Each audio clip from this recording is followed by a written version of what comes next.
Modern couple part 34. Manas మహాని ముద్దు పెట్టుకుని హక్ చేసుకుంటుంటే అక్కికి కోపం వస్తుంది. పక్కకు వెళ్ళిపోయి తన కోపం మొత్తం కూడా గోడకి తన చేతిని కొడుతూ చూపిస్తాడు. కొద్ది నిమిషాలకు మామూలు అవుతూ, లేదు నేను ఇలా చేయకూడదు, అతను చేసిన దానిలో తప్పేం లేదు, వాళ్ళిద్దరూ ప్రేమించుకుంటున్నారు, మహా నేను విడిపోయాక పెళ్ళి కూడా చేసుకుంటారు, మహా లైఫ్లో అతను నాకన్నా ముందు నుంచే ఉన్నాడు, అతన్ని చూస్తే నాకు కోపం ఎందుకు వస్తుంది, చాలాసార్లు వాళ్ళిద్దరినీ కలిపి చూశాను, ఎప్పుడూ రాని కోపం, బాధ నన్ను ఇప్పుడెందుకో వచ్చి చేరాయి అని తనకు తెలియకుండానే కళ్ళ వెంట కారుతున్న కన్నీళ్ళని తుడుచుకుంటాడు అక్కి. మానస్ రావడం, అక్కి చేతుల్లో నుండి తనని లాక్కోవడం, ముద్దు పెట్టడం, అక్కి అదంతా చూసి కోపంతో పక్కకు వెళ్ళిపోవడం క్షణాల్లో జరిగిపోతాయి. అక్కడ ఏం జరుగుతుందో మహా అర్థం చేసుకునే లోపల అక్కి కోపంగా వెళ్ళిపోతుంటే తనకేం పట్టనట్టు మానస్ని విడిపించుకొని అక్కి వైపుకు వెళ్తుంటే మానస్ మహాని వెళ్ళనివ్వకుండా గట్టిగా పట్టుకుంటాడు. మహాకి అక్కి బాధ తప్ప ఏమీ గుర్తు రావడం లేదు. తనని వెళ్లకుండా అడ్డుకుంటున్న మానస్ని కోపంగా చూస్తూ వదులు అంటుంది. మహా కళ్ళు నిప్పులు కక్కుతుంటే ఇంకా చూడలేక ఆమె చేయిని వదిలేస్తాడు మానస్. అక్కి కోసం వెళ్ళేది కాస్త వెనక్కి తిరిగి, మానస్ నాకు ఇప్పుడు నీతో మాట్లాడే ఇంట్రెస్ట్ లేదు, నేను రేపొచ్చి నిన్ను కలుస్తాను, ఇక్కడ నుండి వెళ్ళిపో అని సీరియస్గా చెప్తుంది. మానస్కి ఒక్క క్షణం తప్పు చేశానేమో అన్న ఆలోచన కలుగుతుంది. ఎంత కాదు అనుకున్నా వాళ్ళిద్దరూ భార్యాభర్తలు. మహాకి దెబ్బ తగిలింది అనేసరికి అలా చేయడం తప్పు. ఇప్పుడు నేను ఇక్కడి నుండి వెళ్ళకపోతే మహాదృష్టిలో ఇంకా బ్యాడ్ అవుతాను. అలా అవ్వకూడదు అంటే ఇప్పుడు నేను ఇక్కడి నుంచి వెళ్ళిపోవాలి అనుకొని బయటకు వచ్చేస్తాడు. మానస్ని వెళ్ళిపోమ్మని చెప్పి అక్కి కోసం వెళ్తుంది మహా. అక్కి తనకేం పట్టనట్టు ఆపిల్ తింటుంటే మహాకి ఏడుపు వస్తుంది. ఎలా ఉంటున్నావు అక్కి అసలు నువ్వు? నీ ముందే నీ భార్యని ముద్దు పెట్టుకొని హక్ చేసుకుంటే వాడిని నన్ను 4 తగిలించక ఇక్కడ రిలాక్స్గా ఆపిల్ తింటావా? నువ్వు కోపంగా ఉన్నావనుకుని నీకోసం ఆరాటపడి వచ్చినందుకు నాదే తప్పు అనుకుంటూ అక్కి వైపు చూస్తుంది మహా. మహా రాకని గమనించిన అక్కి, హే మహా, ఇలా వచ్చావేంటి? నీ బాయ్ ఫ్రెండ్ వచ్చాడుగా, టైం స్పెండ్ చేస్తావని ఇలా వచ్చాను అంటూ ఆపిల్ బైట్ చేస్తుంటాడు. అక్కి మాటలు వింటుంటే కంపరంగా అనిపిస్తుంటే చెవులు గట్టిగా మూసుకొని ఇంకా ఆపు అంటూ ఏడుస్తూ నేల మీద పడుతుంది మహా. మహా సడన్గా నేల మీద పడిపోయేసరికి మహా మహా అంటూ ఆమె మొహం మీద చేతులతో తడతాడు. నేనేమన్నా తప్పుగా మాట్లాడానా? అయినా మహా ఇప్పుడు అతనితో రిలేషన్ బయట వరకే ఉంచింది. ఈరోజు ఆ వ్యక్తి ఇంట్లోకి ఎందుకు వచ్చాడో? నేను ఏమీ తెలుసుకోకుండా పిచ్చిగా వాగడం తప్పు. అలా మాట్లాడి ఉండకూడదు. మహాకి సారీ చెప్పాలి అనుకుంటూ మహా ఫేస్ మీద నీళ్లు చల్లుతాడు. మహా నెమ్మదిగా కళ్ళు తెరిచి చూస్తుంది. అక్కి కంగారు పడుతుంటే తనని దూరం జరిపి నెమ్మదిగా లేస్తుంది. కళ్ళు తిరుగుతున్నట్టుగా అనిపిస్తుంటే తల పట్టుకుంటుంది మహా. మహా తల పట్టుకోవడం గమనించిన అక్కి సారీ మహా అంటాడు. పర్వాలేదు అంటూ ముందుకు వెళ్తుంటే మహా అని పిలుస్తాడు అక్కి. చెప్పు అక్కి అంటూ బ్యాక్కి టర్న్ అవుతుంది మహా. ఐమ్ సారీ, నేను కావాలి అని మాట్లాడబోతుంటే అక్కి మాటలు పూర్తి కాకముందే చెయ్యి చూపిస్తుంది మాట్లాడొద్దు అని. అక్కి సైలెంట్ అవుతాడు. మహా బెడ్రూమ్కి వెళ్ళి తన పర్స్ తెచ్చుకొని బయటకు వస్తుంది. మహా పర్స్తో బయటకు రాగానే అతనికి అర్థమవుతుంది హాస్పిటల్కి వెళ్ళడానికి సిద్ధం అవుతుందని. నేను మహాని హాస్పిటల్కి తీసుకువెళ్దామని పిలిచాను. ఆ ఈడియట్ వచ్చి మొత్తం స్పాయిల్ చేశాడనుకుంటూ మానస్ని తిట్టుకుంటాడు అక్కి. మహా బయటకు వెళ్ళి చెప్పులు వేసుకుంటే మహా ఆగు, నేను కూడా వస్తాను అంటూ డోర్ లాక్ చేసి చెప్పులు వేసుకుంటుంటే అక్కి అవసరం లేదు అని కోపంగా నడుచుకుంటూ లిఫ్ట్ వైపుకు వెళ్తుంది మహా. హే ఆగు మహా అంటూ ఆమెను ఫాలో అవుతాడు అక్కి. మహా అక్కిని పట్టించుకోకుండా లిఫ్ట్ ఎక్కుతుంది. లిఫ్ట్ డోర్ కొంచెంలో క్లోజ్ అవుతుంది అనగా అక్కి తన చెయ్యిని అడ్డుపెట్టి లోపలికి వెళ్ళిపోతాడు. మహా వస్తానన్నాను కదా, ఎందుకు ఒక్కోసారి మొండిగా చేస్తావు అంటాడు. మహాకి అక్కికి సమాధానం చెప్పే ఓపిక లేదు. కళ్ళు తిరుగుతున్నట్టుగా అనిపిస్తే తల పట్టుకుంటుంది. చూడు మహా, ఎంత నీరసంగా ఉన్నావో, ఎందుకు ఇలా చేస్తున్నావు అంటూ ఆమె భుజం చుట్టూ చెయ్యి వేసి పట్టుకుంటాడు. అంత నీరసంలో కూడా మహా అక్కీని కాల్చేసేటట్టు చూస్తుంది. నువ్వు ఎలా చూసినా నిన్ను వదలను, చాలా నీరసంగా ఉన్నావంటూ గట్టిగా పట్టుకుంటాడు. మహా ఇంకా ఓర్చుకోలేక వదులు, ఎందుకు పట్టుకున్నావు నన్ను అంటూ తల పట్టుకొని అరుస్తుంది. నీకు చాలా పొగరు మహా, ఇవి తగ్గించుకుంటే నీకే మంచిది అంటాడు అక్కి. సలహా ఇచ్చినందుకు థ్యాంక్స్, ఇంకా నన్ను పట్టుకోకపోతే ఇంకో థ్యాంక్స్ చెప్తాను అంటుంది. ఏమైంది మహా, ఇప్పటి వరకు బాగానే ఉన్నావుగా, ఎందుకు ఇలా విచిత్రంగా ప్రవర్తిస్తున్నావు అంటాడు.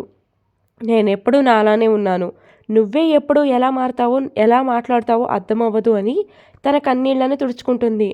మహా ఎందుకు అలా మాట్లాడుతుందో స్ట్రైక్ అవుతుంది అక్కీకి. ఇందాక మానస్ వచ్చినప్పుడు అన్న మాటలకు పట్టుకొని మహా బాధపడుతుందని అర్థమయ్యి మళ్ళీ సారీ చెప్తాడు. మహా మొహం పక్కకు తిప్పేస్తుంది. ఈలోపు లిఫ్ట్ డోర్ ఓపెన్ అవ్వడంతో దిగేస్తుంది. మహా ఆగు, బయట సీన్ చేయకు, ఏదైనా ఇంట్లో చూసుకుందామంటాడు.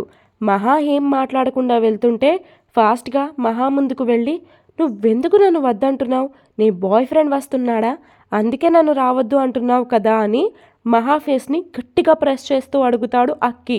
ఆ మాటలకు మహాకి కోపం ఎక్కువయ్యి అక్కి 2 చెంపలు వాయించి ఏడుస్తూ ఆటోని పిలిచి వెళ్ళిపోతుంది. మహా చేసిన పనికి అక్కి నరాలు మొత్తం ఉబ్బిపోయేంత కోపం వస్తుంది. మహా హాస్పిటల్కి వెళ్ళి ఓపీ రాయించుకుంటుంది. మహా దెబ్బని చూసి డాక్టర్ కుట్లు పడతాయి అని చెప్తారు. అమ్మో వద్దు డాక్టర్ అని భయంగా చెప్తుంది మహా.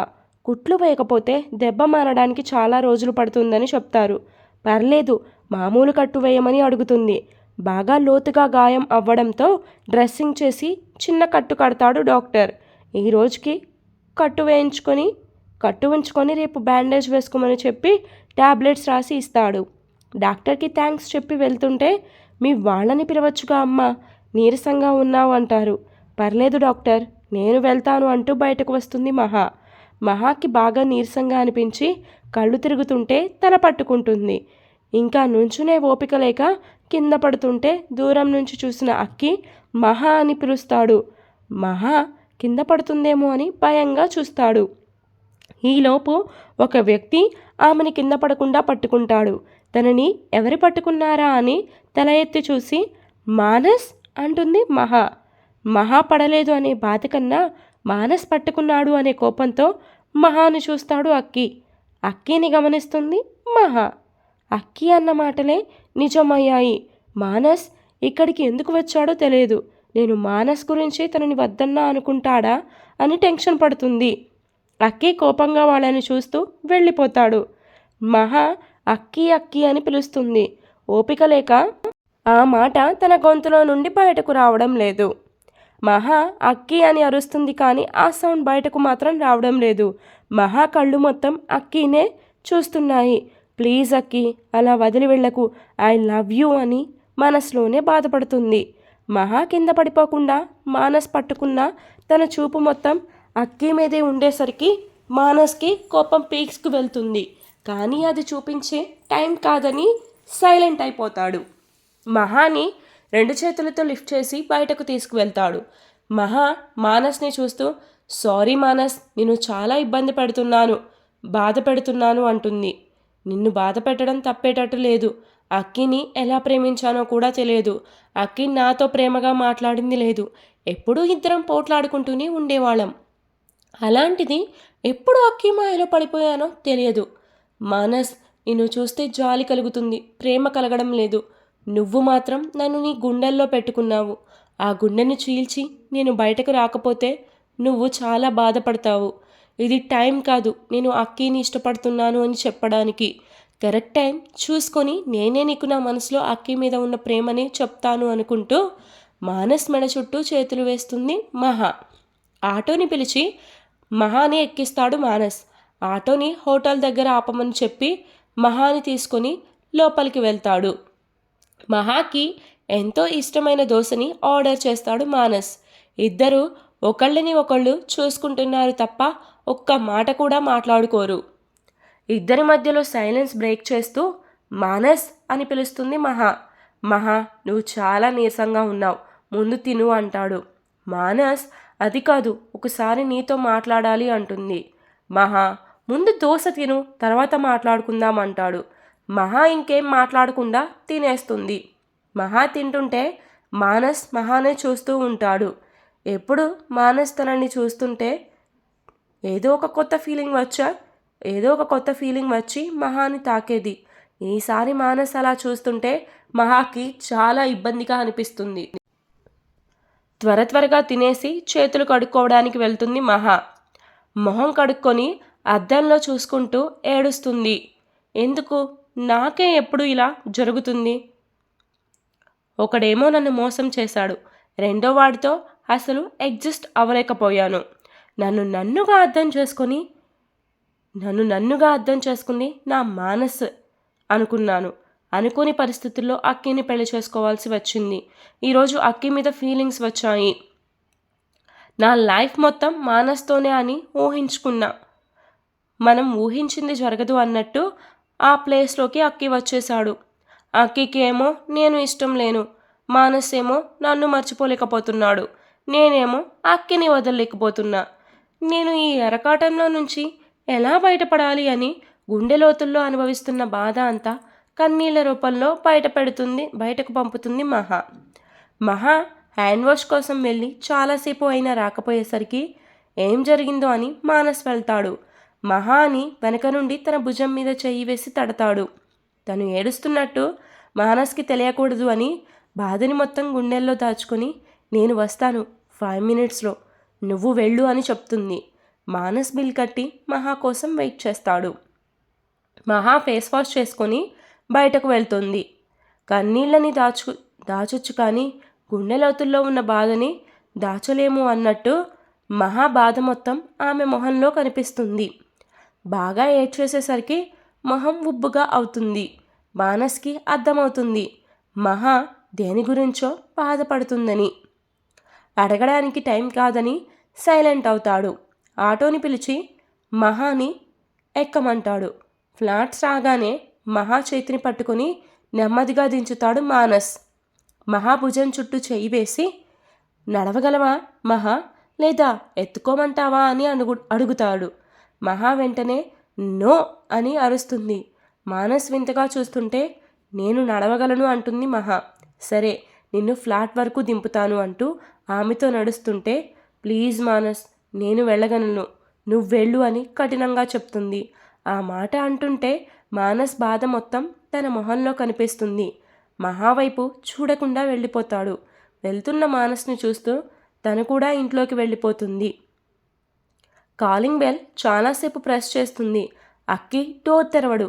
సోఫాలో కూర్చొని ల్యాప్టాప్లో వర్క్ చేసుకుంటూ ఉంటాడు. అక్కి తెరవడు అని కన్ఫర్మ్ చేసుకొని మహా తన దగ్గర ఉన్న కీతో లోపలికి వెళ్తుంది. మహా వచ్చి తన ఎదురు సోఫా సీట్లో కూర్చున్నా తనకేం పట్టనట్టు ల్యాప్టాప్లో మునిగిపోతాడు అక్కి. అక్కి బిహేవియర్ నచ్చని మహా దీనంగా అతని వైపు చూస్తుంది. ఒక్క క్షణం తన దెబ్బను చూసి అక్కి ఎలా రియాక్ట్ అయ్యాడో అనే దానిని గుర్తు తెచ్చుకుంటుంది మహా. మానస్ రాకముందు వరకు ఇద్దరం చాలా ప్రేమగా మాట్లాడుకున్నాం. అతను ఎప్పుడైతే ఇంటికి వచ్చాడో అక్కీకి కోపం పెరిగింది. అయినా అక్కీకి నేను చెప్పలేదుగా తనని ప్రేమిస్తున్నా అని. ఎందుకు అంత పొసెసివ్ చూపిస్తున్నాడు? హాస్పిటల్కి ఎందుకు వచ్చాడు? నేను అన్ని తిట్టినా వచ్చాడంటే నా మీద ప్రేమ ఉందనేగా. ఆ ప్రేమ మానస్ మీద కోపం కప్పేసింది. అక్కీ తనని ప్రేమిస్తున్నాడు అనే ఫీలింగ్ రాగానే మహా మనసు ఉర్రూతలూగుతుంది. మహాని అక్కి పట్టించుకోకపోయినా అలాగే అక్కి ఎదురుగా కూర్చొని ఉంటుంది. టైం 8 అవ్వగానే డిన్నర్ చేస్తుంది. మార్నింగ్ క్యారియర్ కూడా కట్టలేదు. అసలు ఏమన్నా తిన్నాడో లేదో అని మహా వెంటనే కుక్ చేస్తుంది. డిన్నర్ రెడీ అవ్వగానే మహా అక్కి ముందుకు వెళ్ళి నుంచుంటుంది. తల ఎత్తి కూడా చూడడు మహాని అక్కి. మహాకి కోపం వస్తుంది అక్కి తనని అలా అవాయిడ్ చేస్తుంటే. ఇద్దరూ ఇలా పట్టుబడుతూ ఉంటే ఎప్పటికీ వాళ్ళ లవ్ బయటపడదు అనుకుని మహానే తగ్గి అక్కి డిన్నర్ రెడీ రా భోజనం చేద్దామని పిలుస్తుంది. మహా మాటలు పట్టనట్టు ల్యాప్టాప్లోనే మునిగిపోతాడు అక్కి. అక్కి ఎందుకు నీకంత కోపం? మానస్ వచ్చాడనా? ఆ మాటకి టక్కున మహావైపు ఒక సీరియస్ లుక్ ఇస్తాడు అక్కి. అక్కి కోపం మానస్ మీదనే అని కన్ఫర్మ్ అయ్యాక అక్కి ముందు మోకాళ్ళ మీద కూర్చొని అక్కి నిజం చెప్తున్నా, మానస్ని నేను రమ్మని చెప్పలేదు. వాడు ఎందుకు వచ్చాడో కూడా తెలియదు. నేను ఒక్కదాన్నే వెళ్దామనుకున్నా. అతను వస్తాడని ఎక్స్పెక్టే చేయలేదు. అయినా వాడు రాబట్టే నేను సేఫ్గా ఇంటికి వచ్చాను. ఎంత కేరింగ్గా చూసుకొని ఇంటి దగ్గర దింపాడో అని మానస్ని పొగుడుతుంది మహా. మానస్ని పొగుడుతుంటే అక్కి నరాలు కోపంతో ఉబ్బిపోతున్నాయి. అతను తలదించుకొని ఉండడం వలన మహాకి అర్థం అవ్వడం లేదు. ఎంత చెప్పినా అక్కి అర్థం చేసుకోవడం లేదని, ఇక చెప్పినా వేస్ట్ అని మహా లేచి డిన్నర్ చేసి ట్యాబ్లెట్స్ వేసుకుంటుంది. 10 అయినా అక్కి ల్యాప్టాప్ ముందేసుకొని లేవడు. ట్యాబ్లెట్స్ పవర్ వలన మహాకి నిద్ర ముంచుకొస్తుంటే ప్లేట్లో రైస్ కర్రీ వేసి అక్కి ముందు ఉన్న టీపై మీద పెట్టి ప్లేట్ కప్పుతుంది. అక్కి డిన్నర్ ఇక్కడ పెట్టాను, ఆకలి వేసినప్పుడు తిను అని రూమ్కి వెళ్ళి పడుకుంటుంది. నెక్స్ట్ డే మహా లేచి ఆఫీస్కి రెడీ అవుతుంది. కిచెన్లోకి వెళ్ళి వంట పూర్తి చేసి క్యారేజ్ సర్దుతుంది. టిఫిన్ చేసి అక్కి కోసం చూస్తుంది. ఎక్కడా కనిపించకపోయేసరికి ఇల్లంతా వెతుకుతుంది. ఎక్కడికి వెళ్ళాడు ఈ అక్కి అని ఆలోచిస్తూ టీపై వైపు చూస్తుంది. నైట్ తను పెట్టిన భోజనం అలానే ఉంటుంది. మహాకి బాధగా అనిపిస్తుంది. అక్కి డిన్నర్ చేయకపోయేసరికి తనకి కూడా టిఫిన్ తినాలి అనిపించక అక్కిది తనది క్యారేజ్ తీసుకొని ఆఫీస్కి వెళ్తుంది. అక్కి ఎక్కడికి వెళ్ళినా ఆఫీస్కి రావాలిగా అని. మహా ఆఫీస్కి ఎంటర్ అవ్వగానే అందరూ విష్ చేస్తారు. మహా దెబ్బని చూసి ఏమైందని అడుగుతారు స్టాఫ్. చిన్న దెబ్బే, ఏం కాలేదు అనుకుంటూ అక్కి క్యూబికల్ వైపు చూస్తుంది మహా. అక్కి సీట్ ఎంటీగా ఉండడంతో తన క్యాబిన్కి వెళ్ళిపోతుంది. కొంచెం సేపటికి మహా బయటకు వచ్చి అక్కి వచ్చాడో లేదో అని చూస్తుంది. అప్పుడే లారా అక్కిని హక్ చేసుకొని బుగ్గ మీద కిస్ ఇస్తుంది. అప్పటి వరకు అక్కి మీద జాలిగా ఉన్న మహాకి కోపం పీక్స్కి వెళ్ళిపోతుంది. ఈరోజు ఎలా అయినా వీళ్ళ సంగతి చూడాలి అనుకుంటూ అక్కి దగ్గరకు వెళ్ళి నా క్యాబిన్కి రా అని సీరియస్గా చెప్తుంది. లారా కంగారుగా మహా వెనకాలే వెళుతుంది. అక్కి తన క్యాబిన్కి రాగానే మహా లాగిపెట్టి ఒక్కటిస్తుంది. అసలే మహా మీద కోపంతో రగిలిపోతున్న అక్కి మహా అలా కొట్టేసరికి ఇంకా కోపం ఎక్కువ అయ్యి మహాని కొట్టడానికి చెయ్యి ఎత్తుతాడు. ఈరోజు ఎపిసోడ్ ఇంతటితో కంప్లీట్ అయిపోయిందండి. For more updates to follow me story continuous. చాలా లేట్గా ఇస్తున్నాను కదా ఈరోజు అప్డేట్. ఏం చేస్తాం, ఈరోజు న్యూ స్టోరీ స్టార్ట్ చేశాను కదా, అందుకే నైట్ 10 అయిపోయింది. రేపు మార్నింగ్ 10కి ఖచ్చితంగా మీకు మోడర్న్ కపుల్ అప్డేట్ ఇస్తాను. And evening and afternoon 2 to 3 మధ్యలో నీతోనే అన్ని అని కొత్త స్టోరీ స్టార్ట్ చేశాను కదా, ఆ స్టోరీ ఇస్తాను. సో ఇది అది ప్యారల్గా అయితే ఏం రాదు, డైలీ 2 ఇస్తానన్నమాట. ఒకసారి కరెక్ట్ టైం అయితే పెట్టుకోలేదు కాబట్టి ఇప్పటి వరకు మోడర్న్ కపుల్కి నేను పెట్టడానికి ట్రై చేస్తున్నా. నీతోనే అన్ని అప్డేట్ అయితే కన్ఫర్మ్ అండి. ఆఫ్టర్నూన్ 2 to 3 మధ్యలో ఒకటి అప్డేట్ వస్తుందన్నమాట. సో ఈ స్టోరీ అయిపోయాక ఆ స్టోరీ కూడా 2 parts ఇస్తాను. ఈ స్టోరీ ఆల్మోస్ట్ ఇంకొక 15 parts ఆర్ 14